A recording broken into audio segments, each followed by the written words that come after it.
Prende il via la seconda fase di Sicily, il piano di promozione turistica della regione siciliana.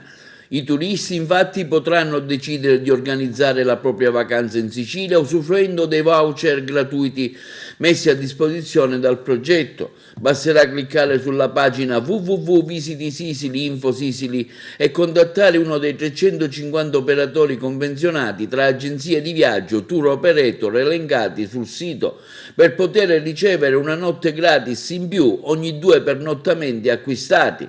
Inoltre il pacchetto Sicily sono incluse a titolo gratuito servizi aggiuntivi come escursioni, immersioni, servizi di guida e di accompagnamento, ingressi gratuiti nei luoghi della cultura e da ottobre anche una scontistica sui voli. L'intervento di Sicily prevede anche una campagna di comunicazione a livello nazionale e internazionale. I video sono stati girati in location evocative e rappresentative delle bellezze siciliane. I testimonial coinvolti sono tutti siciliani, tra questi Eleonora Bagnato, i cantanti Colapesce e Di Martino, l'attrice Nicole Grimaudo, la ginnasta Carlotta Ferlisi, e inviteranno i turisti a venire in Sicilia. Questa è una ripartenza per i giovani che hanno bisogno di rivedere bellezza, arte e cultura, come ha sottolineato l'etuale Eleonora Bagnato. Soddisfazione è stata espressa dal presidente della regione siciliana Nello Musumeci. Siamo pronti per rilanciare il turismo grazie a questo progetto che finalmente diventa pienamente operativo per promuovere la Sicilia.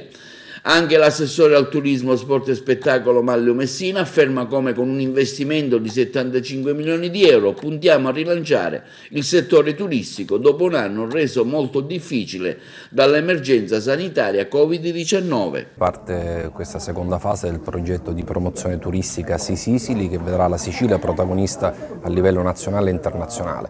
Partirà tutta la campagna promozionale e soprattutto partirà finalmente in maniera operativa la piattaforma per poter finalmente prenotare e quindi i turisti potranno collegarsi, rivolgersi alle agenzie di viaggio autorizzate o i tour operator e potranno finalmente prenotare le 3 notti in Sicilia e averne una gratis insieme a tanti altri servizi. Siamo quindi molto contenti di questo perché il lavoro che ci ha messo alcune volte anche in difficoltà ma che finalmente trova ampio respiro per questo progetto da 75 milioni di euro che il governo Musumeci ha voluto mettere a disposizione della filiera del turismo. Io non ho mai dimenticato di essere siciliana, questo per me è fondamentale perché senza le radici affondi, quindi essere siciliana è solo un orgoglio per tutti noi artisti che siamo purtroppo dovuti scappare, ma torniamo con grande emozione e piacere.